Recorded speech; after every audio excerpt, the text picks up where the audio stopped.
السلام علیکم خاتون حضرات، میں ہوں اسرار احمد کسانہ۔ سب سے پہلے تو آج چونکہ یہاں پہ 4 جولائی ہے، اور 4 جولائی کے حوالے سے جتنے بھی ہمارے دوست امریکہ میں ہیں ان کو ہیپی انڈیپینڈنس ڈے اور ہیپی فورتھ۔ تو جتنے بھی لوگ یہاں پہ ہیں، کینیڈا میں بھی ظاہر ہے کہ بہت سارے لوگ امریکنز ہیں، تو وہ بھی تمام دوست جو ہیں ان کو بھی ہیپی فورتھ جی، اور آپ سب کو انڈیپینڈنس ڈے کی مبارک ہو۔ اچھا جی، ٹاپکس کی طرف ذرا بڑھتے ہیں۔ ٹاپکس بڑے ہی سیریس قسم کے ہیں، اور سب سے پہلے جو ہے آپ دیکھ رہے ہیں کہ جو مہنگائی کی صورتحال ہے، جس نے نہ صرف غریبوں کی بلکہ جو ٹھیک ٹھاک لوگ جو جن کی افورڈیبلٹی ٹھیک ٹھاک ہے ان کی بھی چیخیں نکلوا دی ہیں، اور ان کی حالت یہ ہے کہ اب وہ اپیلیں کر رہے ہیں کہ ان کو ووٹ نہ دیجیے گا۔ تو یہ صورتحال جو ہے یہ کدھر لے کے جا رہی ہے پاکستان کو؟ یہ کیوں ہو رہا ہے؟ کس وجہ سے ہو رہا ہے؟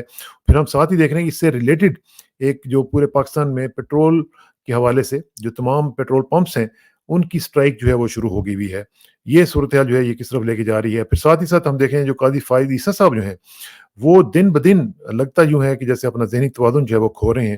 ابھی بھی آپ نے کل بھی دیکھا کہ جو پروسیڈنگز ہوئی ہیں، جس طریقے سے انہوں نے وہ ٹریبیونل والا معاملہ جو ہے اس کے اوپر انہوں نے جو ریئیکٹ کیا ہے، وہ یوں لگتا ہے کہ جیسے وہ بالکل اپنا ہوش و حواس کھو بیٹھے ہیں۔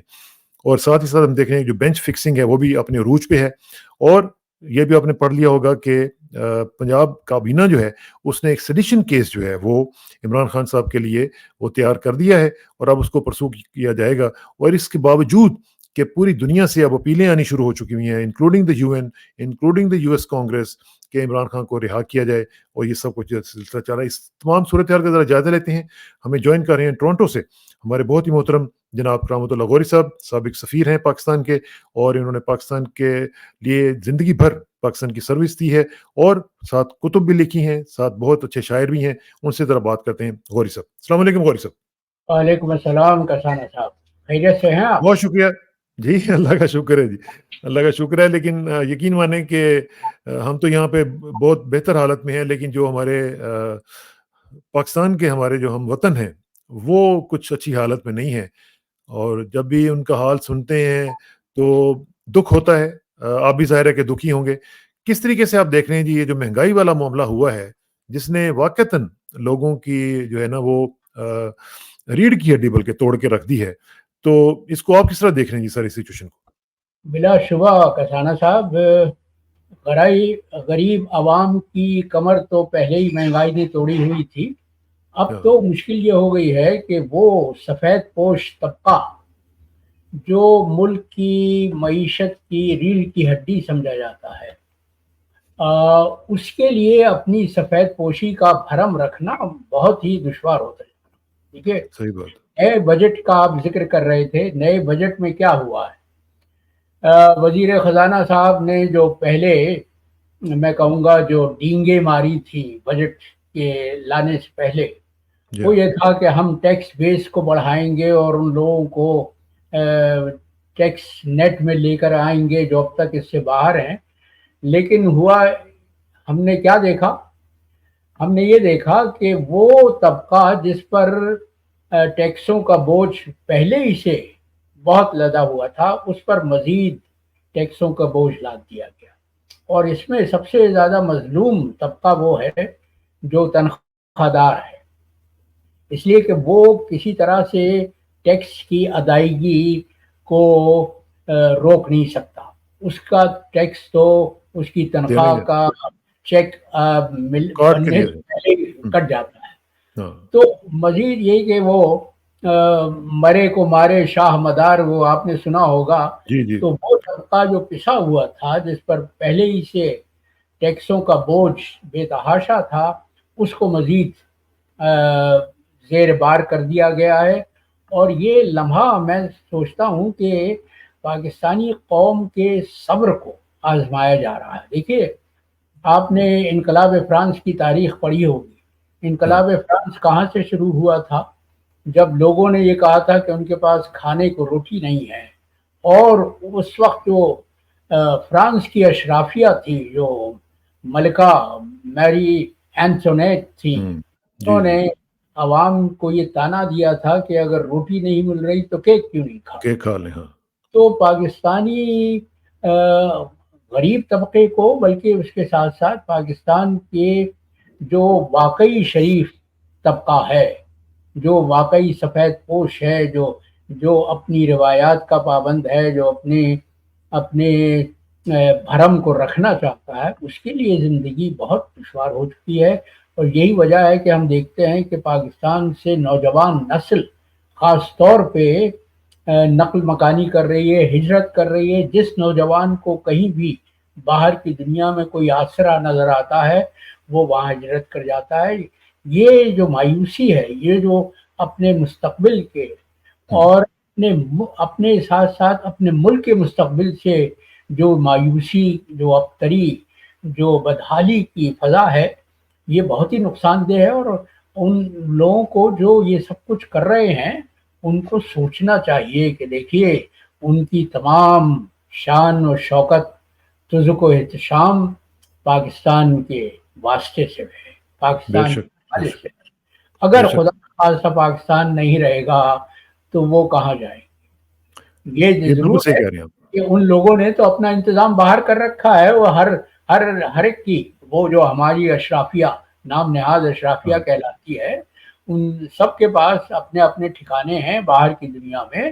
سب نے باہر وہ جو پاکستان سے پیسہ لوٹا ہے وہ بھی جمع کیا ہوا ہے، تو ان کو یہ فکر نہیں ہے۔ وہ جانتے ہیں کہ اگر کوئی برا وقت آئے گا تو وہ تو ہم اس جہاز کو میں دیکھ لیں گے، ہاں۔ فرار ہو جائیں گے، لیکن مارے جائیں گے پاکستان کے غریب عوام، غریب پاکستان عوام صحیح۔ کے آپ نے غور صاحب، آپ نے انقلاب فرانس کی بات کی ہے، مجھے انقلاب ایران یاد آ رہا ہے۔ اور انقلاب ایران میں آپ کو یاد ہے اقبال کا ایک مصرع جو تھا وہ انقلاب ایران کی جان تھا، اور وہ مصرع یہ تھا کہ ہستم اگر می روم وگرنہ روم نیستم، چلوں تو ہوں رک جاؤں تو کچھ نہیں۔ بالکل لیکن بالکل وہ لیکن یہی جو بات ہے، میں یہ پوچھنا آپ سے یہ چاہ رہا ہوں کہ جب یہ اس طرح کی صورتحال آ جاتی ہے تو ہماری عوام کے اوپر بھی تو کچھ فرائض ہے نا، کہ جب اس طرح کا ظلم ان کے اوپر ہو رہا ہو تو پھر رکنے والی بات نہیں ہونی چاہیے، پھر چلنے والی بات ہونی چاہیے، اور وہی ہستم اگر می ربم والی بات ہونی چاہیے، تاکہ لوگوں کو پتہ چلے کہ بھی ہم زیادہ اب ظلم اس سے زیادہ برداشت نہیں کر سکیں گے، ہم اب آپ کو بتائیں گے کہ عوام کی طاقت کیا ہوتی ہے، ہم اس طرف کیوں نہیں بڑھ رہے ہیں؟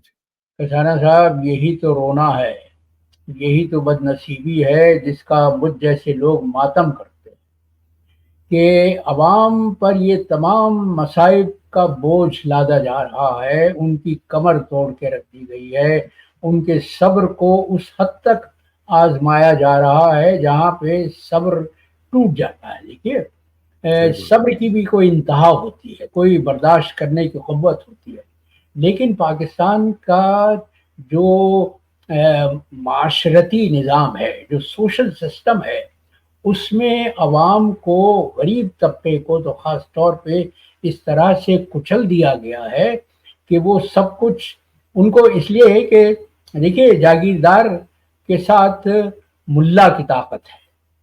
اور میں آپ کو یاد دلاتا چلوں کہ ہماری اسلامی تاریخ میں ہمیشہ غاصبوں نے مسجد اور منبر کے پر بیٹھنے والوں کے سے فائدہ اٹھایا ہے، ان کو استعمال کیا ہے۔ تو آج بھی گاؤں میں، دیہات میں، قصبوں میں جمعے کا خطبہ جو دیتا ہے مولوی، وہ یہ کہتا ہے کہ یہ جو تمہارے حالات ہیں یہ سب اللہ کی آزمائش ہے، تو تم اس کو صبر و شکر سے برداشت کرتے رہو۔ دیکھیے، برداشت کرنے کی بھی ایک حد ہوتی ہے۔ حد ہوتی عوام، ہے۔ اگر آپ اپنے حقوق کے لیے نہیں لڑ سکتے تو پھر آپ کس کے لیے لڑیں گے؟ اور تو ویسے بھی مولوی صاحب، وہ جو ہے نا، ایک مرفیز لا ہے، وہ مرفیز لا جو ہے نا، وہ یہ کہتا ہے کہ left to themselves things go from bad to worse. اگر آپ چیزوں کو چینج نہیں کریں گے اور انہیں کے اوپر چھوڑ دیں گے تو وہ پھر خراب سے خراب تر ہوتی چلی جاتی ہیں۔ تو بہتر یہ ہوتا ہے کہ آپ ان کو کنٹرول میں لیں اور ان کے متعلق کچھ نہ کچھ شروع کریں کرنا کام، ورنہ تو یہی ہوتا رہے گا جو ہو رہا ہے۔ یہ وہ لیکن ہمارا آج وہ معاشرتی ڈھانچہ، اب دیکھیے کہ یہ جو پاکستان ہے، میں بار بار کہتا ہوں کہ اس پاکستان کے چاروں صوبوں نے پاکستان بننے میں کیا کردار ادا کیا تھا نا؟ جو قربانیاں دی تھیں وہ تو بنگالیوں نے دی تھیں۔ ہم بے شک، اپنی تاریخ، ہم اپنی جنگ آزادی شروع کرتے ہیں 1857 سے۔ بنگال میں وہ تحریک 1 صدی پہلے شروع ہو چکی تھی. شروع ہو چکی تھی. یس. تو وہ پلاسی کی جنگ نواب سراج الدولہ اور فرنگیوں کے درمیان، ایسٹ انڈیا کمپنی کے درمیان 1757 میں ہوئی تھی، 1 صدی پہلے. اور بنگال نے قربانیاں دی. بنگالیوں کو احساس تھا کہ آزادی کے لیے کیا قیمت دینی پڑتی ہے. اسی صحیح لیے بات. یہ بھی ہمارے دنیا کی تاریخ کا انوکھا واقعہ ہے کتھانا صاحب کہ ہم نے مشرقی پاکستان کے لیے وہ حالات پیدا کیے کہ دنیا کے بے شمار ممالک میں اقلیتیں تو جدا ہونا چاہتی ہیں، الگ ہونا چاہتی ہیں، ہاں، لیکن اکثریتیں. ہم نے مشرقی پاکستان میں اکثریتی آبادی کے لیے ایسے حالات پیدا کر دیے کہ انہوں نے مجبور ہو کے کہا کہ خدا کے لیے تم ہماری جان چھوڑ، ہے نا. بالکل صحیح بات. بالکل اور صحیح. اور بدقسمتی یہ ہے کہ ہمارے جو طاقتور حلقے ہیں، ہماری جو اشرافیہ ہے، ہمارے جو جرنیل ہیں، آپ کو پاکستان کی تاریخ ازبر ہے کہ اس وقت بھی عسکری آمریت تھی نا ملک پر مسلط. بالکل بالکل. اور اسی عسکری آمریت نے ملک کو دو حصے کیا، حصے بکھرے کیے، ملک کو دو لخت کیا. لیکن آج بھی منو ان وہی تاریخ ملک دہرائی کو جا رہی ہے نا. اکثریتی پارٹی کو آپ ملک کی سب سے بڑی جماعت کو کی پیٹھ جب دیوار سے لگا دیں.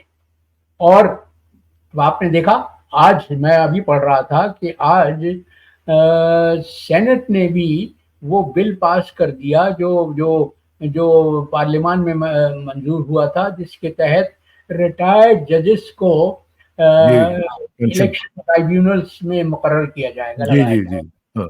اب آپ دیکھیے پاکستان کی جوڈیشری کا جو حال ہے، جو ابتری وہاں پر ہے. آپ فائز عیسیٰ کا حوالہ دے رہے تھے. میں کہتا ہوں کہ پاکستان کی جو عدالتوں کی تاریخ ہے، ہماری عدالتی تاریخ، وہ انتہائی داغدار ہے، بے انتہائی شک. داغدار ہے.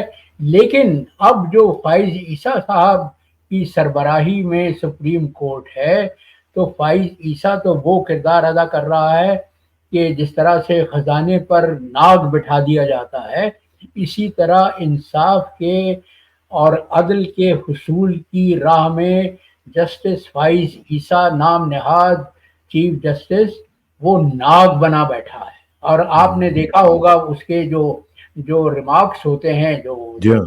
پروسیڈنگز ہم دیکھتے ہیں، لائیو سنتے ہیں، تو وہ جس طرح کے ریمارکس پاس کرتے ہیں اس میں تو صاف یہ لگتا ہے کہ وہ صرف اس طاقتور حلقے کی وکالت کرنے کے لیے بٹھائے گئے ہیں جو پاکستان کو تباہی اور بربادی کی طرف لے کے جا رہا اور آج تو آپ نے دیکھا نا کہ کیسے وہ آگ بگولا ہو گئے اور کس طریقے سے وہ سیکھ پا ہوئے، ہے. اور انہوں نے کہا کہ آپ کی مجال کیسے ہوئی کہ آپ نے یہ بات کہی کہ میرے پر اعتماد آپ کا اظہار نہیں کیا آپ نے، اور آپ کو ہم ریفر کر دیں گے بار کونسل کی طرف، اور انہوں نے تھریٹ کیا ان کو.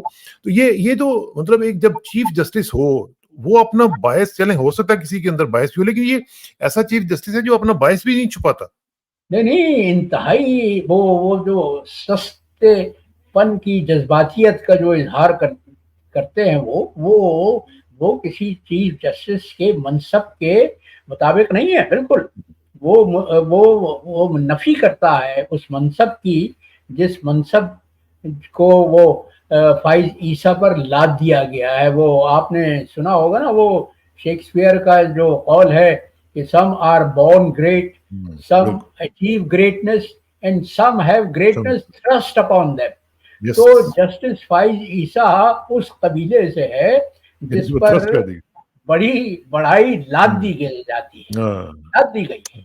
سو سیڈ سو سیڈ. اور ساتھ ہم یہ بھی دیکھ رہے ہیں کہ وہ اپنے بندیال صاحب کو کہا کرتے تھے کہ یہ اس طرح کرتے ہیں، بینچ فکسنگ کرتے ہیں. اب خود بینچ فکسنگ کر رہے ہیں، اور اسی طرح آپ نے دیکھا ٹریبیونلز کے حوالے سے جو بینچ ہیں اور دوسرے جو ملٹری کورٹ کے حوالے سے، وہ سب کے سب انہوں نے اپنی پسند کے کر لی ہیں، اور یہ سارا معاملہ جو ہے وہ انہوں نے اپنے کنٹرول میں لے لیا ہے. لاہور کی جو چیف جسٹس صاحبہ بنائی گئی ہیں وہ بھی اسی لیے ظاہر بنائی گئی ہیں کہ وہ جو ٹریبیونلز والا معاملہ ہے وہ بھی حل ہو سکے اور وہ ان کی مرضی سے حل ہو. تو وہ بھی یہ نام اوپن بائسز جو ہیں وہ نظر آ رہے ہیں. جی نام نہاد اشرافیہ کی نمائندگی کر رہے ہیں یہ لوگ. اور دیکھیے اسی لیے آج پی ٹی آئی نے بیان جاری کیا ہے کہ وہ انہوں نے جو الیکشن میں دھاندلی ہوئی تھی 8 فروری کو، اس کے بعد انہوں نے ایک پٹیشن دائر کی تھی سپریم کورٹ میں، جس کی سنوائی آج تک نہیں ہوئی. واقعی سوچئے کہ وہ پی ٹی آئی کا یہ الزام درست نظر آتا ہے کہ وہ یہ کہتے ہیں کہ اس کو معاملے کو التوا میں ڈال کر اور اس کی سماعت نہ کر کے جسٹس فائز عیسیٰ بالواسطہ ان لوگوں کی نمائندگی کر رہے ہیں اور ان کی پاسداری کر رہے ہیں جنہوں نے الیکشن کے میں سارے گھپلے کیے اور جنہوں نے عوامی مینڈیٹ پر ڈاکہ ڈالا. ہاں ہاں، صحیح بات، بالکل صحیح بات. اور خاص طور پہ ایک اور چیز بھی میں چاہوں گا کہ اس پر بھی آپ کا کامنٹ آئے، اور وہ یہ ہے کہ جو پنجاب کابینہ نے غوری صاحب جو فیصلہ کیا ہے کہ ایک سیڈیشن کا کیس جو ہے، بغاوت کا کیس جو ہے، وہ عمران خان صاحب کے خلاف جو ہے وہ لانچ کیا جائے.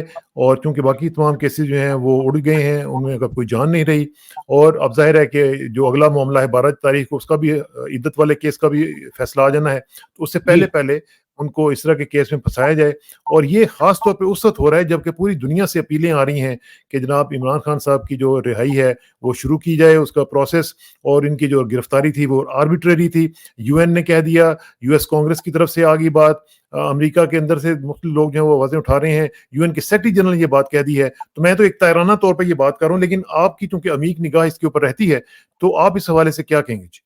دیکھیے، یہ مجھے اگر اشرافیہ میں، ہماری نام نہاد اشرافیہ میں کوئی حص ہوتی معاملات کو سمجھنے کی، اگر ان میں دور رسی ہوتی، تو وہ یہ دہل جانا چاہیے تھا یہ جو قرارداد یو ایس کانگریس میں پاس ہوئی ہے. آپ نے دیکھا کہ 368 368 votes in favour and only 7 against.